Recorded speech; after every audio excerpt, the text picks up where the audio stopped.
Okay, so imagine this. The year is 1979.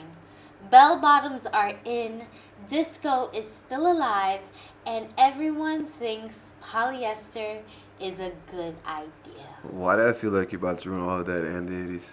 Because I am. Oh no. Anyways, the night is still young, the vibes are groovy, and it's also a time when forensic science is basically non-existent.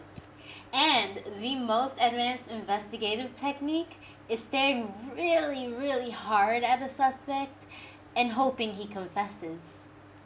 So today, we're diving into a case that's haunted investigators for 45 years. That's right, 45 years.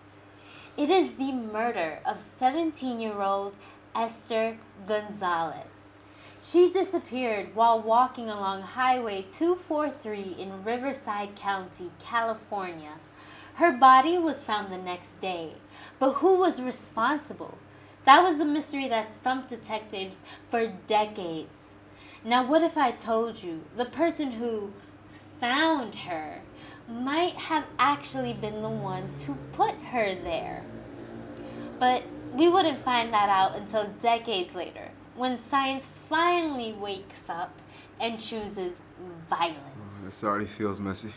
It is. It is very messy and very, very surprising too.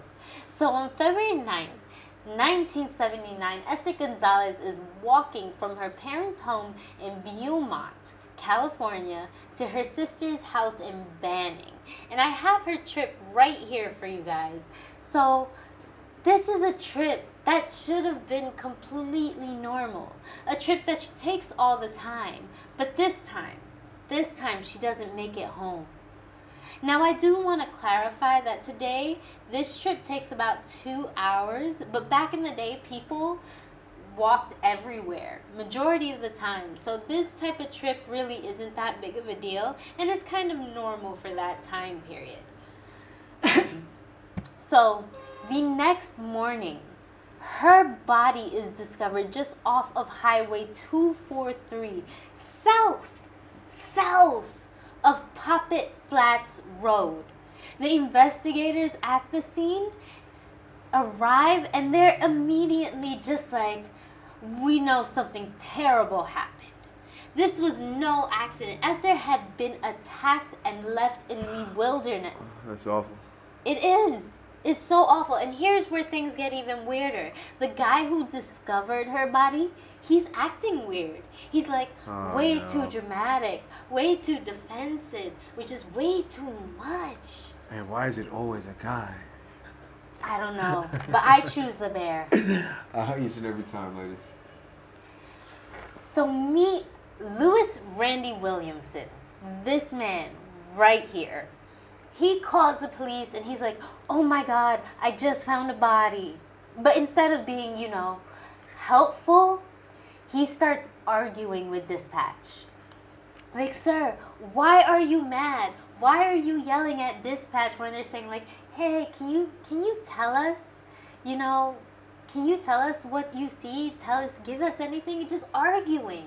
So it's just like, what? You're the one who called, Randy. You could have just not called if this was such an inconvenience to you.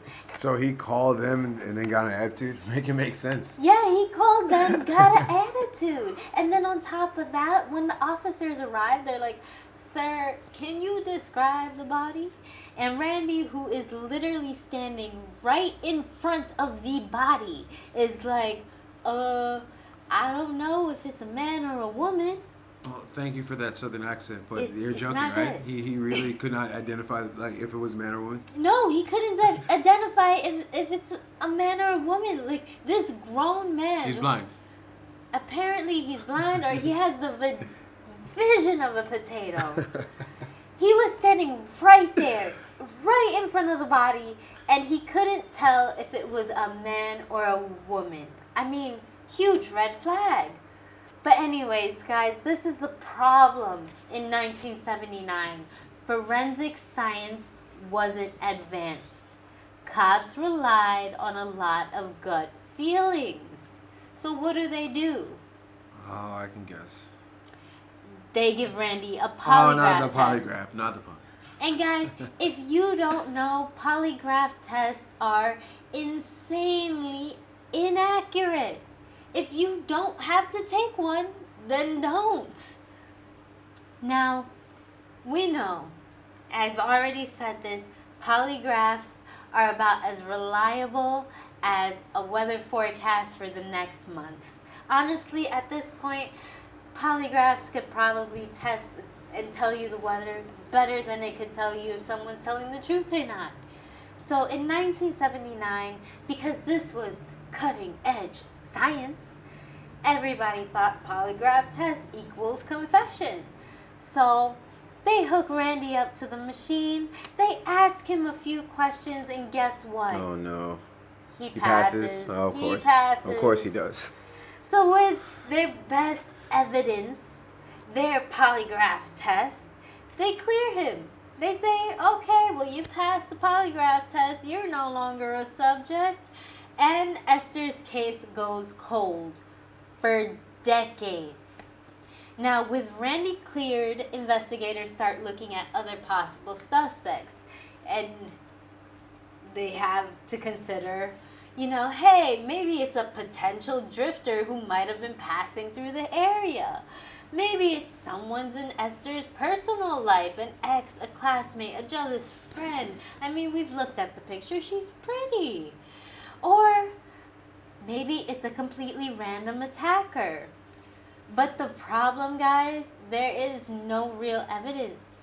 DNA testing wasn't what it is today. And without any solid proof, every single lead dried up.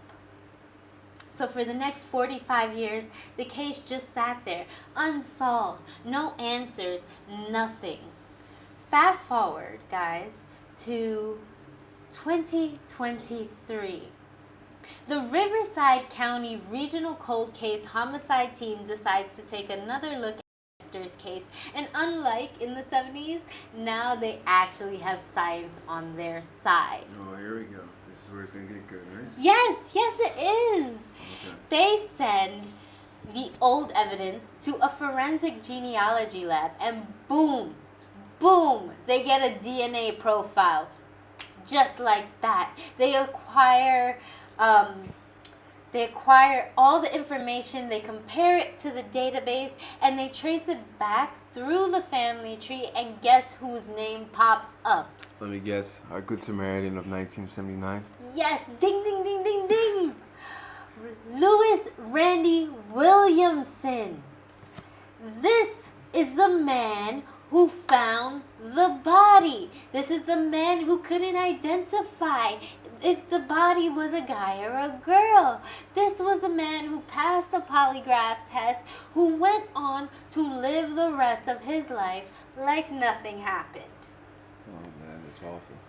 Very, very, very he awful. got away with it, huh? I mean, you would think that now that they have the information, you might think, okay, let's go arrest him. Mm-hmm. But there's one problem, right? Randy died in 2014. Are you serious? Yeah. Very, very serious. So he technically did get away with it. I mean, technically, he did get away with it. And, even though we finally know the truth, he never faced justice. He lived out his days completely free, not looking over his shoulder. That's insane. Very insane. And, at least, Esther's family, although they weren't able to get justice, they were at least able to get answers. They finally know who took her away from them. And they can finally have some form of closure. At the very least, just not justice. At the very least. And with cases like these, especially when cops get samples of DNA, this is proof that science can catch up and will catch up. That no matter how long it takes, the truth has a way of coming out. And the real lesson here, if someone randomly finds a body and is way too involved or way too not want to even say like, hey, I see this right in front of my face. You know, maybe don't clear them.